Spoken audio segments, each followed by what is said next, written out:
And Mr. Edgerton as the driver, and he's sitting in the chair, so we can all see how it is. Okay.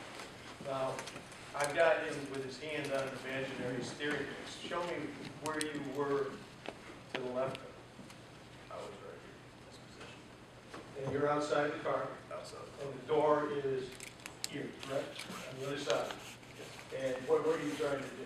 I'm trying to get a handcuff on Mr. David's left wrist. Your right hand. Yes, sir. Richard. Speak up. Okay. Can you hear me now? Yeah. Go ahead, show the court. I'm trying to put a handcuff on his left wrist. Okay. And then Mr. Bailey is pushing me away with his left hand and his forearm. And he's pushing me into the apex of the door and into the door. And with his right hand, Mr. Bailey has his car keys. And he's trying to put the keys in the ignition. And I am reaching in. The upper part of my body is inside the vehicle, inside the truck. And he's trying to put the keys in the ignition. And I'm fighting with him, trying to prevent him from putting the keys in the ignition because, you know, I've told him several times he's under arrest. But I have a lawful arrest warrant. Like I said, I'm fighting with Mr. Bailey. He's shoving me the whole time. He gets his keys in the ignition, starts the engine. I hear the engine rev. Excuse me. At that point, Mr. Bailey grabs for the steering wheel for the gear shift, and I grab the gear shift, try to prevent him from putting the truck into reverse. Okay. Because as I said, the town hall is in front of the truck. He can't leave going forward. He has to go in reverse. And this is the door. The door is over, basically where I am is the door, correct? Yes, sir. And you're in that apex. Yes. And as he rounds up, what happens? It starts to move? He grabs the gear shift,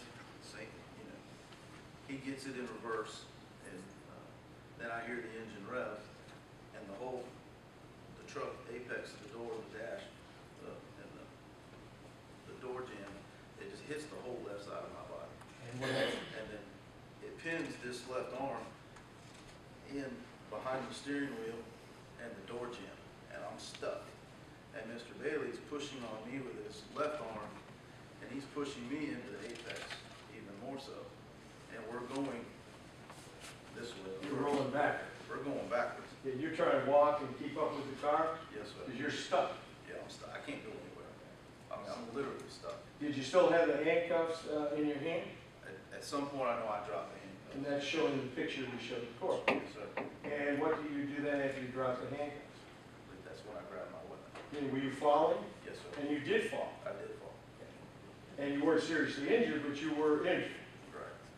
And you fired 3 shots. Yes, sir. And the car came to a stop naturally, or how did it stop? You know? Mr. Bailey, I guess I saw a picture of this latest crime scene photos. Yes, you're not going to show us that. I don't, you know. You put it in park, Yes, I put it in park. and then you left and went back in the building to call for help, correct? Yes. Okay. You can step back down. Thank you. Here. All right. First 2 shots are going to be to the chest area, correct? And that's consistent with the autopsy report that you've looked at, correct? 1 shot, almost point-blank range right here in the chest. All right?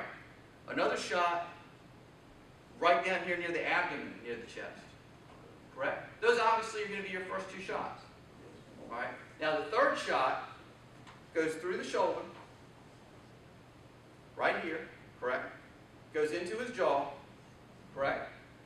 And through his jaw and is found back here in the back, towards the back of the head area. I wasn't aware of that. Well, if that's true, then none of the slugs would have caused that.